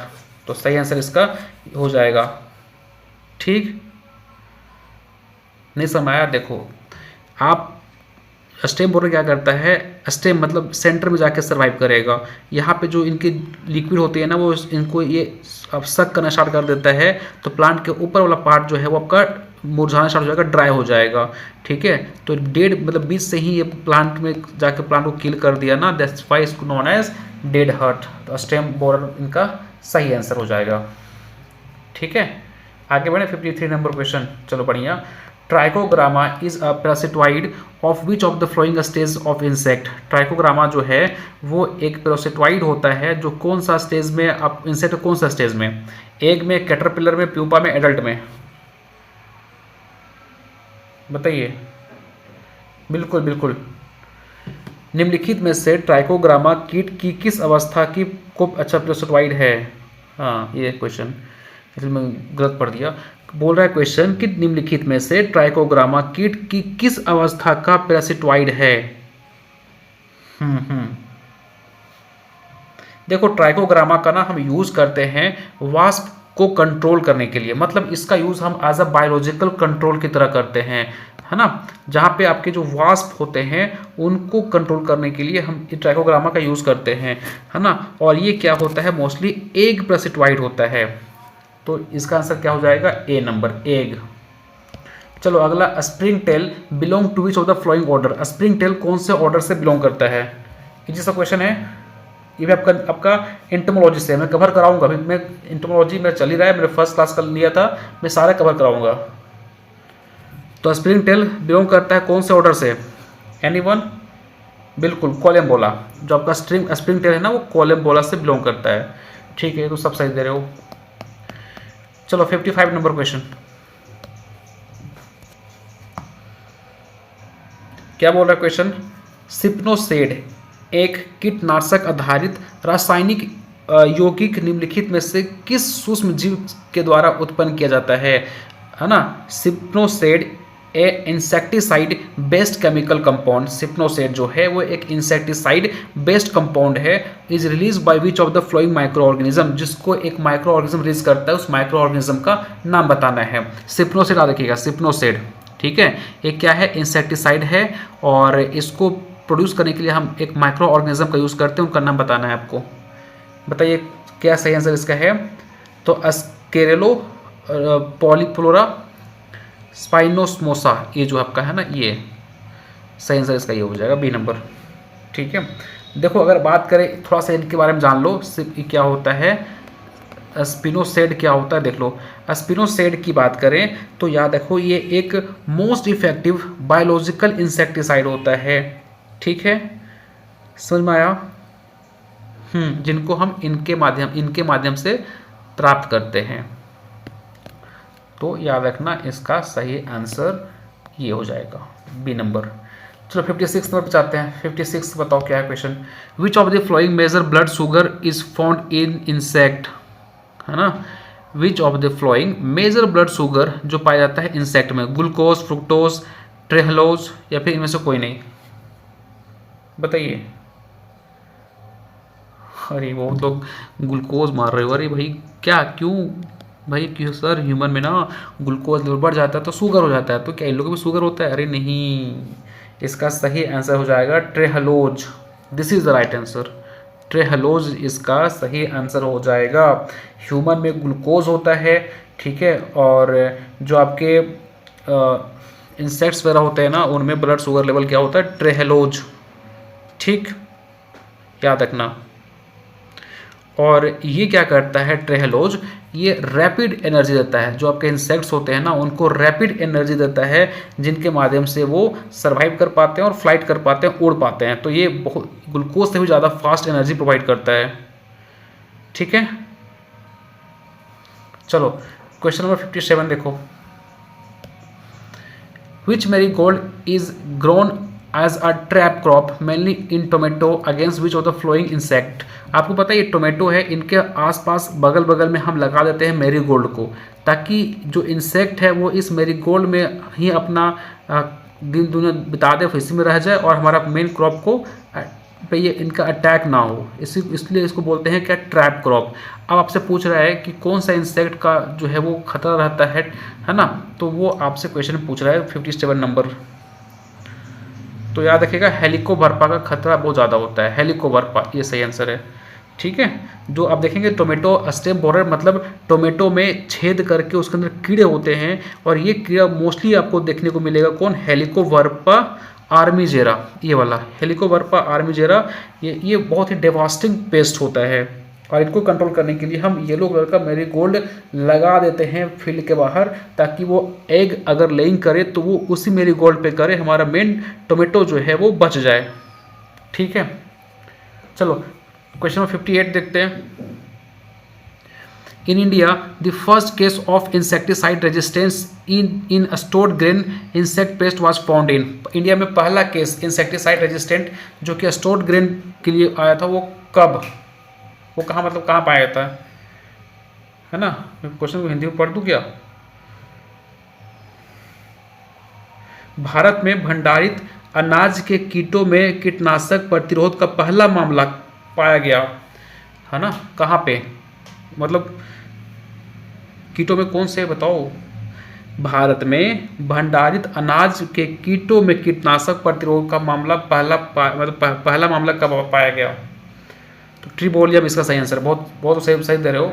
खपरा बीटल नहीं होगा, कहाँ से, ये नहीं हो पाएगा, ये नहीं होगा, ये बहुत लोग तो है राइस मॉथ देती हो, नहीं, सही आंसर क्या है, ट्रिबोलियम, ठीक है। ट्रिबोलियम इज द राइट आंसर।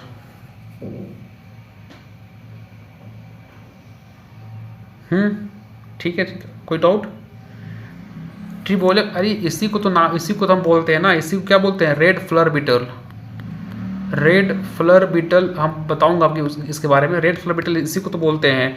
ये पहला फर्स्ट स्टोर्ड ग्रेन पेस्ट था इंडिया के अंदर, जिसको डॉक्यूमेंटेशन किया गया था। ये क्वेश्चन आपसे पूछ रहा है, और इसके कंट्रोल करने के लिए हम BHC और DDT का यूज़ किए थे।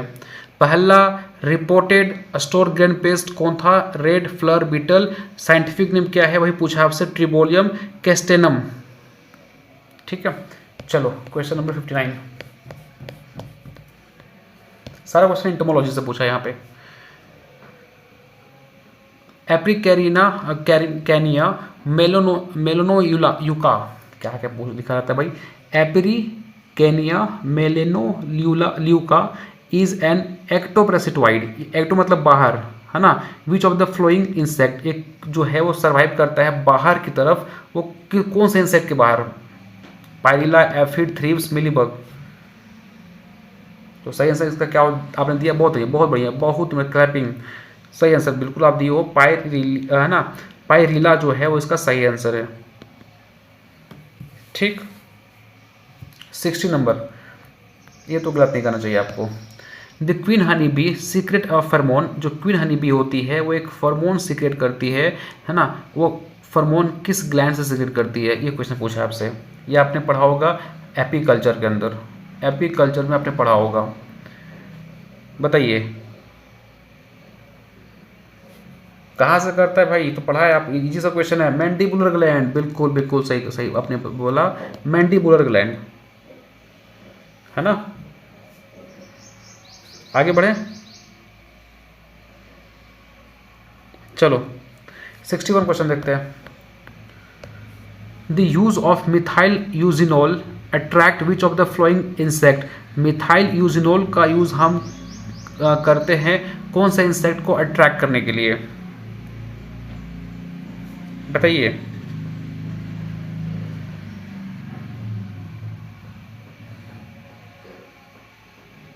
बिल्कुल बिल्कुल, इसका यूज़ हम करते हैं ओरिएंटल फ्रूट फ्लाई के लिए। साइंटिफिक नेम किसी को पता है क्या? इनका साइंटिफिक नेम क्या होता है? एनीवन? इनका साइंटिफिक नेम होता है बैक्ट्रोसेरा डोसेलिस, है ना। रिपीट कर दे रहा हूं, बैक्ट्रोसेरा डोसेलिस। ठीक, चलो 62 नंबर क्वेश्चन देखते हैं। Which of the following heart orientation is found in adult beetle, है ना। एडल्ट बीटल में कौन सा, है ना, को क्या बोल रहा है कि भाई विच of the flowing head orientation is found. अरे भाई हेड ओरिएंटेशन मतलब हेड का जो आप देखेंगे ना, आप जो अब मैं बताऊंगा आपको कि जो इनके माउस होते हैं, जो हमारे इंसेक्ट्स होते हैं, बीटल होते हैं, चाहे आपका अर्थवर्म हो गया, चाहे आपका कॉकरोच हो गया, उनके माउथ जो है ना वो अलग अलग उनके मॉडिफिकेशन होते हैं। ऑफिस्थोगेनेथस होता है, हाइफोगेनेथस होता है, प्रोगेनेथस होता है, ऑफिस्थोगेनेथस होता है। तो ये आपसे पूछ रहा है कि जो आपके एडल्ट बीटल होते हैं ना उनका माउथ का ओरिएंटेशन कैसा होता है। सिंपल सा क्वेश्चन है। तो आपको याद होना चाहिए कि मैं आपको पढ़ाया नहीं हूँ, बट कल मैंने आपको डायग्राम दिखाया था, है ना। तो इसका सही आंसर हो जाएगा प्रोगेनेथस। प्रोगेनेथस जो है वो इसका राइट आंसर है कि जो आपके एडल्ट बीटल होते हैं उनका जो माउथ का ओरिएंटेशन होता है या फिर हेड का ओरिएंटेशन होता है वो प्रोगेनेथस होता है। ठीक, 63 क्वेश्चन नंबर आइए। विच of the flowing honey bee species is not fully domesticated. अब हाँ बताइए, बहुत अच्छा सा क्वेश्चन है, बहुत अच्छा सा क्वेश्चन है। सही आंसर आप दे रहे हो, सब लोग सही आंसर दे रहे हो। Apis dorsata. एपिस डोरसाटा को हम लोग जाइंट हनी भी बोलते हैं। बहुत एग्रेसिव होता है इसलिए इसको हम रेयर नहीं कर सकते, है ना। इनमें नो डाउट कि इनमें सेहत बढ़ाने की जो कैपेसिटी होता है वो ज़्यादा होता है, लेकिन बहुत ही ये एग्रेसिव होती हैं और बहुत जल्दी ये माइग्रेट कर जाती हैं, इसलिए इनको हम नहीं रेयर करते। हम लोग करते हैं एपिस मेलिफेरा को, इसको हम इटालियन भी बोलते हैं। ठीक है, आगे बढ़ें। National centre for integrated pest management located कहाँ पे है? इंटीग्रेटेड पेस्ट मैनेजमेंट कौन सा नेशनल सेंटर कहाँ पे है? लखनऊ। अरे कहाँ पढ़ा भाई अपने लखनऊ, बताना मेरे को, कहाँ पढ़ा है आपने लखनऊ? भाई ये कहाँ पे है? आईसीआर के अंदर आता है सर, ये न्यू दिल्ली में है, भूलिएगा नहीं। National centre for of integrated pest management कहाँ पे है? न्यू दिल्ली। ठीक, चलो डीपा एक्ट क्वेश्चन आइए गया था ना। डीपा एक्ट कब आया हमारे एग्जिस्टेंस में? तो डीपा एक्ट जिसको गवर्नमेंट ऑफ इंडिया ने अनाउंस किया था, इसका पर्पस क्या था? इसका पर्पस था रेगुलेट कर सके, प्रिवेंट कर सके जो आपके हार्मफुल इंसेक्ट्स पेस्ट होते हैं, है ना, जो स्प्रेड कर रहे थे उनको रोकना। ठीक है, और ये 1914 में लागू किया गया था। राइट आंसर याद रखिएगा, डीपा एक्ट 1914 में लागू किया गया था। Question number 66, which in which stage of production the total product increases, first increases rate then increases and decreasing, है ना। क्या बोल रहा है कि इनमें से देखो उत्पादन के किस चरण में कुल उत्पादन बढ़ती दर पर बढ़ता है फिर घटती दर पर बढ़ता है? भाई सिंपल, फर्स्ट स्टेज। हाँ, अगर आप थोड़ा सा इकोनॉमिक्स का क्वेश्चन है, अगर आपने लॉ ऑफ वेरिएबल प्रोपोर्शन पढ़ा होगा तो उसमें फर्स्ट स्टेज में क्या होता है? सबसे पहले प्रोडक्ट जो है वो इंक्रीज होता है, देन इंक्रीज रेट में वो क्या होता है? डिक्रीज होता है। ठीक है, तो इकोनॉमिक्स से भी क्वेश्चन आपको देखने को मिल रहे हैं। 67 देखो, the economic return that flows from the industry at each form प्रवेश pursues particular line of conduct is known as. Question क्या बोल रहा है? देखो तो इकोनॉमिक्स मेरा हिला पड़ा है इसलिए दिक्कत होती है। क्या बोल रहा है? प्रत्येक फर्म द्वारा आचरण की विशेष रेखा का अनुसरण करने पर उद्योग से मिलने वाले आर्थिक रिटर्न को कहा जाता है मार्केट परफॉर्मेंस। सही आंसर क्या हो जाएगा? Market performance. ठीक है। एम किसान is an ICT initiative launch by which of the flowing, है ना। एम किसान को किसने लॉन्च किया था? M Kisan, anyone? तो गवर्नमेंट ऑफ इंडिया। सही आंसर क्या हो जाएगा? Government of India. ठीक, आगे बढ़ते हैं। How many extension education institute are there in India? कितने हैं बताइए? एक्सटेंशन एजुकेशन इंस्टीट्यूट कितने हैं हमारे इंडिया के अंदर? 4 हैं। सब लोग सही आंसर दियो, 4 है सर। कौन कौन है? एनीवन? 4 सर, ये 4 कौन है? तो एक है आपका डायरेक्टरेट ऑफ एक्सटेंशन, है ना, जो कहाँ पे है? आपका हरियाणा के अंदर है, एक गुजरात के अंदर है, एक आपका तेलंगाना के अंदर है, एक आपका असम के अंदर है। ठीक है, चलो क्वेश्चन नंबर 17। तो एक्सटेंशन, ये सारे क्वेश्चन कहाँ से आए हैं आपके? एक्सटेंशन एजुकेशन से। लर्निंग बाय डूइंग, इस टर्म को किसने दिए थे? बहुत इजी सा क्वेश्चन है। लर्निंग मतलब करके ही किसानों को आप थ्योरी मत पढ़ाइए, आप उसको करके दिखाइए कि हाँ इस तरीके से होता है, देन वो जो है वो अडॉप्ट करेगा। ठीक है, तो किसने बताया था ये कंसेप्ट? जॉन डीवे, है ना। जॉन डीवे का कंसेप्ट है लर्निंग बाय डूइंग। चलो question number 71। How many district of Bihar are included in north west agroclimatic zone? मैंने बताया ना कि इसमें इनके क्या क्या एग्रोक्लाइमेटिक जोन है। आपसे ये क्वेश्चन पूछ रहा है कि नॉर्थ वेस्ट एग्रोक्लाइमेटिक जोन जो है उसमें कितने डिस्ट्रिक्ट आते हैं बिहार के? बिहार वालों बताइए आंसर इसका। हाँ 13। ये सब तो आपको कैसे बोल सकते हो सर, ये सब तो बचपन से पढ़ के आए हैं। सही आंसर क्या आपने दिया हो? 13 है, इसका है 13। चलो अगला क्वेश्चन है 72 number. Where the international crop research institute for the semi arid tropic located? जो आपका इंटरनेशनल क्रॉप रिसर्च इंस्टीट्यूट है सेमी एरिड के लिए, ये अब देखो सेमी एरिड इसमें से पकड़ सकते हो आप, कहाँ पे लोकेट है ये बताइए? न्यू दिल्ली? अरे न्यू दिल्ली कहाँ से हो गया? भाई साहब बहुत लोग नाइजेरिया दे रहे हैं, वाह, इनके लिए क्लैपिंग करो भाई, बहुत बढ़िया बहुत बढ़िया। ये कहाँ से हो जाएगा नाइजेरिया? कहाँ पढ़ा आपने भाई? अगर आपने हैदराबाद बोला होता तो भाई सेमी एरिड कहाँ है? हैदराबाद। अरे भाई थोड़ा सा ये जोड़ दिया तो आप कंफ्यूज हो गए, हैदराबाद में है। Which is the third basic type of clod beside cumulus and status? Cumulus और स्टेटस को छोड़कर थर्ड टाइप का क्लॉड्स कौन सा है? सीरस। भाई सीरस पढ़ा ना, सीरस होता है, क्यूमुलस होता है, निम्बस होता है, स्टेटोनिम्बस होता है ना। ये सब क्लॉड के टाइप्स होते हैं। अब बताओ रेनफॉल के लिए कौन रिस्पॉन्सिबल होता है? भाई बारिश कौन सा क्लॉड करवाता है? तो निम्बो स्टेटस। जहाँ निम्बो लग गया मतलब वो रेनफॉल के लिए रिस्पॉन्सिबल होता है। तो इसका सही आंसर क्या हो जाएगा? सीरस। बहुत ही इजी सा क्वेश्चन है। ठीक है, आगे बढ़े।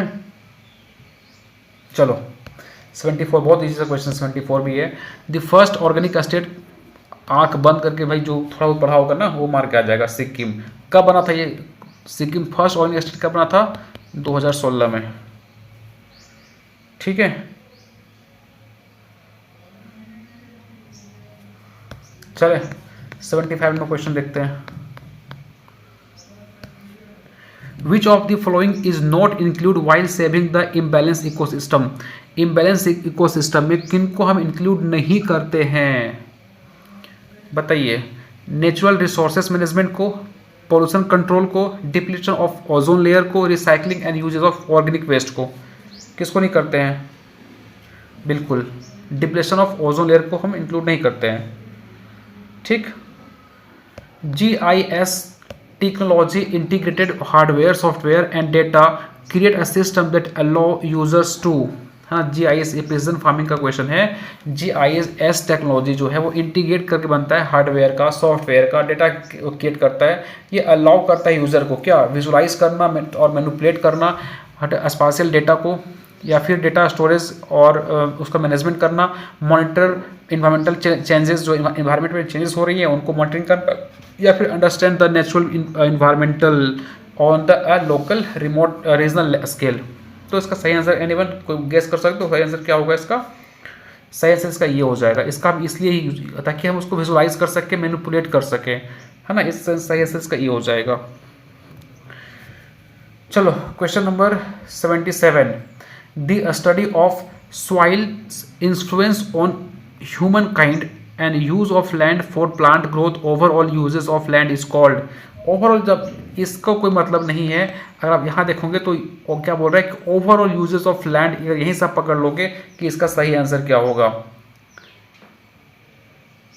हाँ हाँ बिल्कुल सही, आप सब ने बताया है एडेफोलॉजी, सही इसका आंसर एडेफोलॉजी होगा, है ना। पेडोलॉजी फोकस करता है कि मिट्टी कैसे बनी है, क्योंकि केमिस्ट्री पे फोकस करता है, क्लासिफिकेशन पे फोकस करता है, लेकिन जो आपका एडेफोलॉजी है वो ये आपको ये बताता है कि how soil influence living things, मतलब लिविंग थिंग्स को कैसे सॉइल जो है वो इन्फ्लुएंस करता है ना। स्टेम मतलब छोटे प्लांट से हायर प्लांट सारे जो है स्टडी हैं इनमें हम करते हैं, है ना। मतलब क्रॉप प्रोडक्शन का स्टडी करना हो तो हम एडेफोलॉजी वगैरह के अंदर ही करते हैं। हायर मतलब आपने देखा होगा इसके बारे में। चलो क्वेश्चन नंबर 77 हो गया। क्वेश्चन नंबर 78 देखते हैं। इग्नियस रॉक जो है वो बनता है किससे? इग्नियस रॉक जिसको प्राइमरी रॉक बोलते हैं किससे बनता है? ये होगा नहीं होगा नहीं होगा नहीं, क्या हो जाएगा? सिंपल, 1 सेकेंड का क्वेश्चन है ये, ठीक है। जो आपका लावा आता है ना उनसे जो बनता है प्राइमरी रॉक बनता है, उसी को क्या बोलते हैं? Igneous rock. 79 क्वेश्चन देखो आप। Deterioration of rock, soil and mineral by various means is called. जो आपके रॉक्स हो गए, सॉइल हो गए, मिनरल्स हो गए, उनका डेटीरिएशन होता है, उसको क्या कहलाता है? Weathering, soil erosion, chemical weathering, physical weathering. Anyone? सही आंसर वेदरिंग। सब लोग सही हो। सॉइल साइंस में क्वेश्चन आया हुआ है ना। Downward movement of water through the saturated soil in response to gravity is called. बहुत इजी सा क्वेश्चन। वाटर का डाउनवर्ड मतलब नीचे की तरफ मूव करना सॉइल में, है ना, ग्रेविटी के रिस्पॉन्स में क्या कहलाता है? बिल्कुल परकोलेशन, है ना, परकोलेशन कहलाता है। लीचिंग का तो एक कोई पूछा सर लीचिंग, हम लीचिंग पढ़े थे, लीचिंग में क्या होता है कि वाटर जरूर मूव करता है नीचे की तरफ, लेकिन अलोंग विथ न्यूट्रिएंट, उनमें न्यूट्रिएंट भी मिक्स हो जाते हैं और देन वो नीचे की तरफ मूव करना स्टार्ट हो जाएगा। तो जब वाटर नीचे की तरफ सिर्फ जा रहा हो तो परकोलेशन, नीचे जा रहा हो साथ में न्यूट्रिएंट को लेके जा रहा हो तो वो कहलाता है लीचिंग, ठीक है।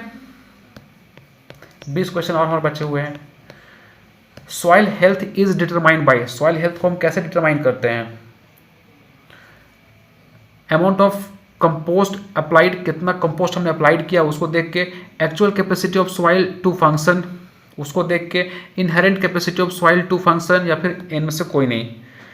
तो इसका सही आंसर हो जाएगा actual capacity of soil to function, मतलब कि सॉइल जो है ना, मृदा की वास्तविक कार्य क्षमता द्वारा, मतलब कि मिट्टी का कितना कैपेसिटी है फंक्शन करने का, कितना उसमें न्यूट्रिएंट एब्जॉर्ब है, कितना उसमें न्यूट्रिएंट है, फर्टाइल है कि नहीं है, उसको देख के हम डिटरमाइन करते हैं।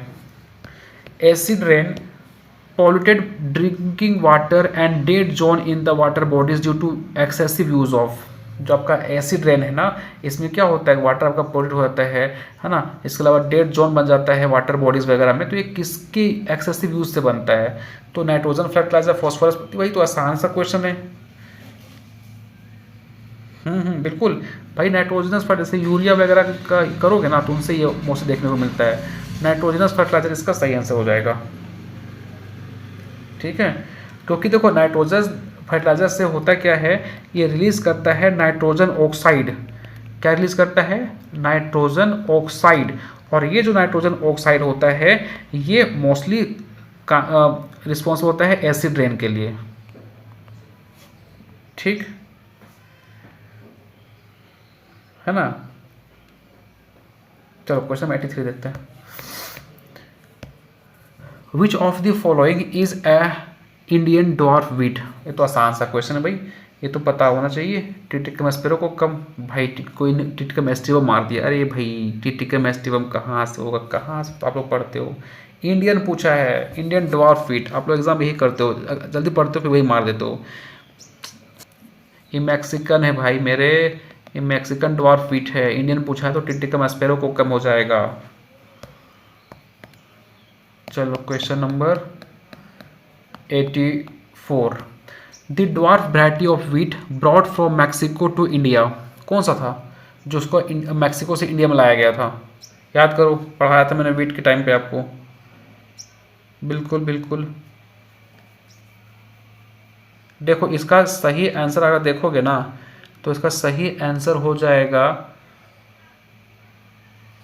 यहाँ पे शायद ऑप्शन गलत दिया हुआ है क्या भाई? इस क्वेश्चन में हमको ऑप्शन में मिस्टेक लग रहा है। हाँ है ही मिस्टेक।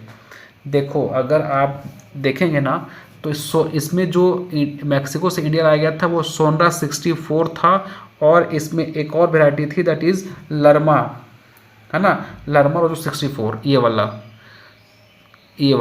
तो बट यहाँ पे ए बी ऑप्शन दिया नहीं है, तो भाई यहाँ पे उस क्वेश्चन को उन्होंने गलत कर दिया है।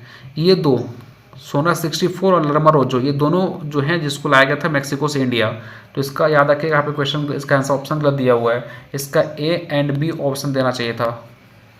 ठीक, देखो क्या जब ग्रीन रिवोल्यूशन टाइम पे नॉर्मन बोरलॉग ने इंट्रोड्यूस किया था सेमी ड्वार्फ वैरायटी मैक्सिकन जो वीट थे, तो उसमें से सोना 64 और लरमा रोजो 64 था। ठीक,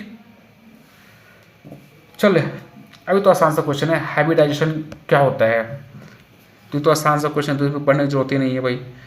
दो इसका बी आंसर है, मिक्सिंग ऑफ 2 और मोर वैरायटी, है ना।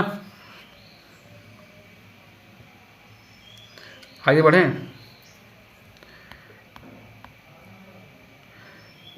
रिसिलेक्शन generation after generation while intermating of selected plant to produce the population for next cycle is called। अरे ऐसी सा क्वेश्चन है भाई, बहुत ही सा क्वेश्चन है, हिंदी पढ़ दूँ? हिंदी में अच्छा ठीक है, देखो क्या बोलता है। चयनित पौधों में संगमन के बाद प्रचुरन के अगले चक्र के लिए पौधे की जनसंख्या उत्पन्न करने की प्रक्रिया क्या कहलाता है? Recurrent selection. इसमें सोचने वाली बात ही नहीं थी, रिकरेंट सिलेक्शन इसका राइट आंसर है। चलो आगे बढ़ते हैं। By which mechanism of plant, ठीक है, जहां पे दिखा आपको क्या सेक्सुअल रिप्रोडक्शन, तो आंसर क्या मार क्या हो गया मेरे भाई? मियोसिस। ये कहाँ होता है? Asexual reproduction. लगभग हीलिंग वगैरह काम आता है, बट ये आपके गैमेट्स वगैरह में काम आता है, तो ऐसे मार दोगे। Single cell ability to undergo division and produce differentiated cell that can develop into a new whole plant is called, कुछ देर पहले क्वेश्चन आया हुआ था, ठीक है, टोटिपोटेंसी। 89 क्वेश्चन देखो। In India, all the variety of seed for sale have to be registered and should meet minimum standard, है ना। आपको पता है कि इंडिया के अंदर जितने वैरायटी हैं उस सीड के, उनको सेल करने के लिए रजिस्टर्ड और उनमें कम से कम जो स्टैंडर्ड है वो होना चाहिए, वो दिया हुआ है। तो कौन से एक्ट के तहत, है ना, कौन से एक्ट के तहत आपने पढ़ा है ना साइंस में? ऑफकोर्स इंडियन सीड एक्ट 1966, ये वाला ए नंबर सही आंसर इसका हो जाएगा। ठीक है, देखो 19 नंबर क्वेश्चन क्या बोल रहा है। In which of the following apiculture is not useful. Apiculture use का मतलब क्या? मधुमक्खी पालन। तो ये कहाँ यूज नहीं होता है? पॉलिनेशन में, इंप्रूवमेंट ऑफ इन्वायरमेंट में, production of B wax and jelly. तो देखो अगर आप इसको एलिमिनेट करोगे ना तो आपको देखिएगा कि भैया यह हम कहाँ यूज नहीं करते। इसमें तो बिल्कुल हनी भी जो होती है वो अच्छा रोल प्ले करती है, इन्वायरमेंट को इम्प्रूव करने में भी रोल प्ले करती है, ये भी। तो ये आंसर ये जो है वो नहीं हो जाएगा। आर्थराइटिस और स्नेक बाइट में इसका कोई यूज़ नहीं है।